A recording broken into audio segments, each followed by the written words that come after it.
Yun, good morning mga kaibigan. Nandito ako sa dagat. Ibibidyo ko tong hanap buhay ko ngayon kasi nagulat ako eh. Nagulat ako dito sa araw na ito. Kasi yung laman ng aking bubut trap,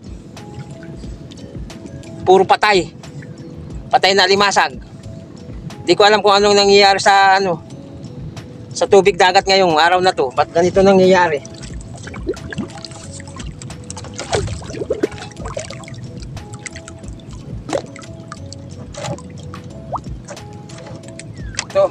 Ito na nabata ko. Halos wala pa akong makuhang buhay na limasag. Ito lang yung 3 piraso pa lang. Tinapon ko na lahat. Ito puro patay oh.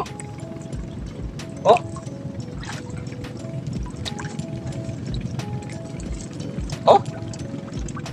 Wala na to. Ayan. Oh.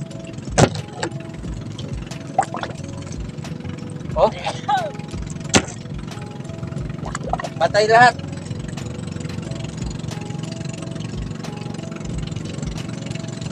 Ito lang ang buhay.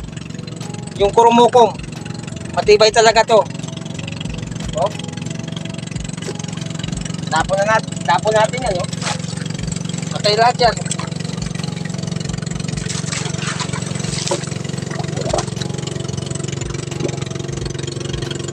Wala tayong pangano ngayon sa araw na to. Matatapos na yung isa kong latag. Wala pa oh. Ito, wala pa akong huli.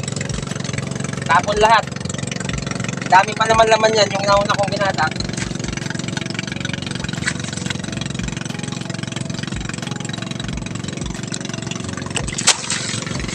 Ay, nako. Ano pa yung nangyayari ngayon sa tubig dagat? Sinabayan pa nitong pati mga jellyfish, patay din. Yang tibay-tibay nitong mga ito. Oh. Pati jellyfish oh, patay din.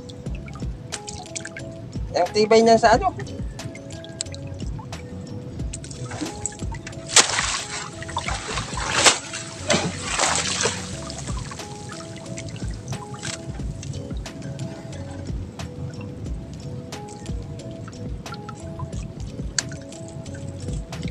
Umaasa pa naman ako na marami akong makukuha ngayon. Kasi to eh. Oh, patay lahat oh. Oh. Sana. Tapon na uli natin yan. Mga limasag oh. Patay lahat.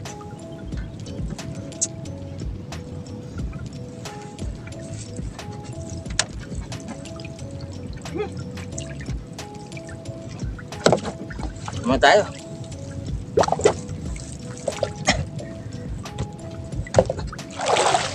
Oh, ang gagawin natin dito? Wala to, laylay na. Baka pambili ng kape ngayong araw na to, wala tayong.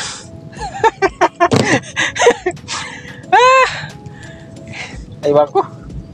Ba't ganito to ngayon? Yun mga kaibigan, tapos na tayo magbatak.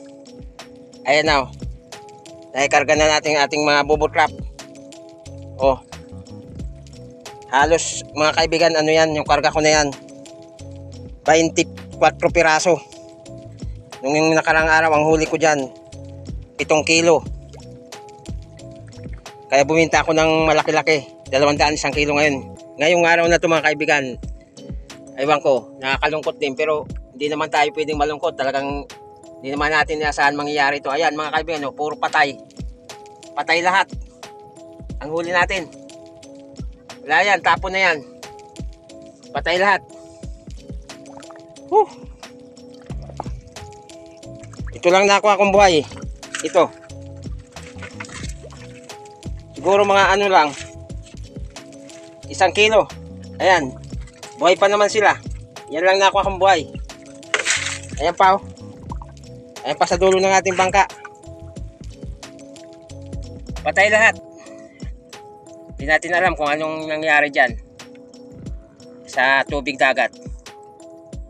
At yan, nagkaganyan yan. Yan. Wala na yan. Tapo na yan. Yan na yung ating dulo. Oh. Tapos na tayong magbatak eh. Wala na. Tapon na natin to. Pero doon na lang natin sa tabi tapon. Baka makapikto pa sa iba. Doon na lang. Pag sa tabi na lang. Baka mapiktuhan pa yung mga nandito mga alimasag. Mamatay pa sila. Sayang. Yun.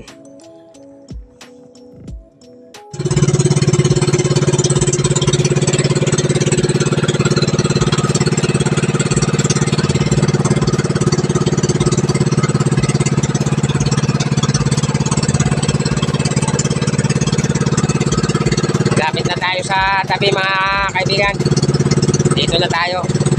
Dito na lang natin itatapon yan yung ano nating mga patay na alimasag para makain din ng mga maliliit na isda rito sa tabi. Maraming mga maliliit na isda rito eh, maging pagkain din nila. Kasi kung doon natin sa laot yan, baka yung mga alimasag mapiktuhan din, mapiktuhan pagka tinapon natin doon.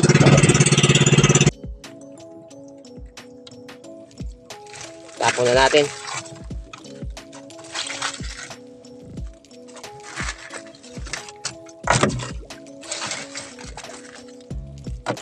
Sayang.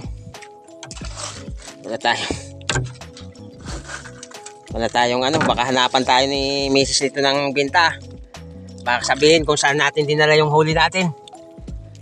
Kaya tama lang to na binidyo ko ngayon para pakita ko na sa kanya. Oh, ayan, ebidensya yan. Oh.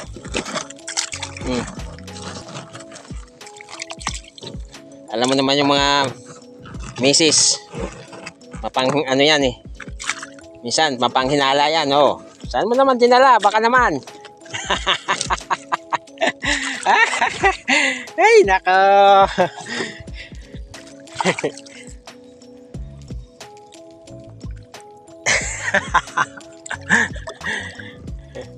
Yun mga kaibigan, ayos na ano natin. Kahit ganun pa man ang nangyari, kailangan masaya pa rin, no? Meron pa naman tayong konti. May nakuha pa naman tayong konti. Kahit pa paano. Uwi na tayo. Ay, nako talaga. Yan yung makina natin, oh. Bago yan, bagong-bago. Napalitan na natin yung ano natin, lumang makina. Sa awa tulong ng Diyos, nakabili rin tayo ng bago.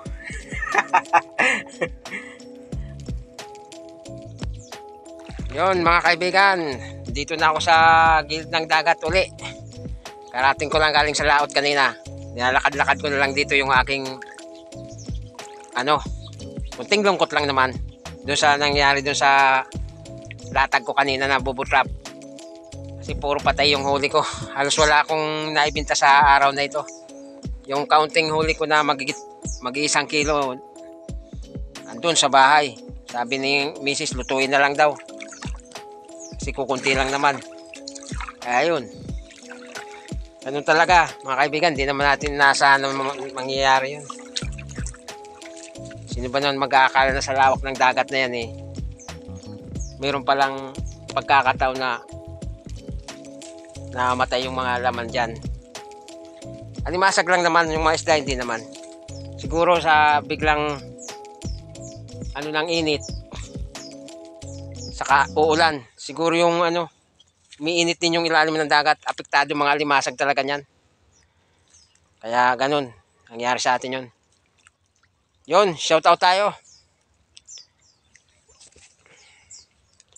Shout out sa mga taga Buena Vista at sa mga taga Rizal, Sorsogon. Shout out sa family Valenzuela, family Cervantes, family Aguirre from Janet Del Santos. Shout out kay Bertong Calvo TV. Yun mga kaibigan, shout out sa inyong lahat.